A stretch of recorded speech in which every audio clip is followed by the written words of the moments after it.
Ya piye gerombol kok bagus-bagusan rupa lan yo penggawean piye? Lah piye to Mas nyantene penake ram kate. Omahe iki furniturke jane ndi? Sing mebel piral. Jabang bayi.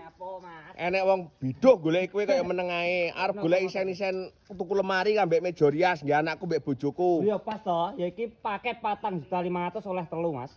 Kuwi tenan apa ora? Tenan ora, lha tak jejer mlating ngene iki apa? Nomor 1 gawe ibuke ya to, ben seneng macak iki meja rias, bahane wis jati. Tak gratis iki lho, Mas. Wah, tak kira gamboke kursi ndak kon Dongkrong ini.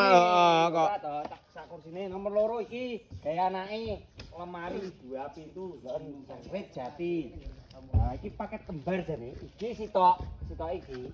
Iki gawe ibuke karo bapake ya to. Heeh. Wis jati kan. Sik ning ngarep lemari pas tak syuting ben pas lemarine kok bojoku ben roh.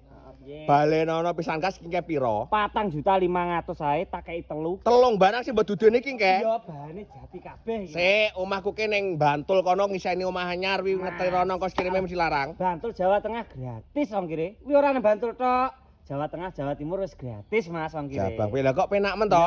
Bayare ya cot wis njocot, Bro. Ya ora Jawa kene iki wong kawak. Bayar di tempat ngono ki lho. Oh, barange teko terus lagi dibayar ngono ke to. Iya. Jabang bayi. Nah, iki cara pesene ya penak. Piye? Ngisore bioprofil nek wong kawan garuh to. Ngisore bioprofil garek ngetulne terhubung. Sing keri dhewe gak jelas pisan kas.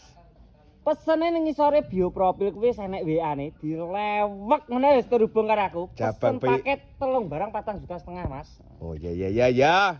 Lho mbokmu jan porem tenan telung barang 4,5 juta bahane jati. Iki pakete wong saiki modeli minimalis.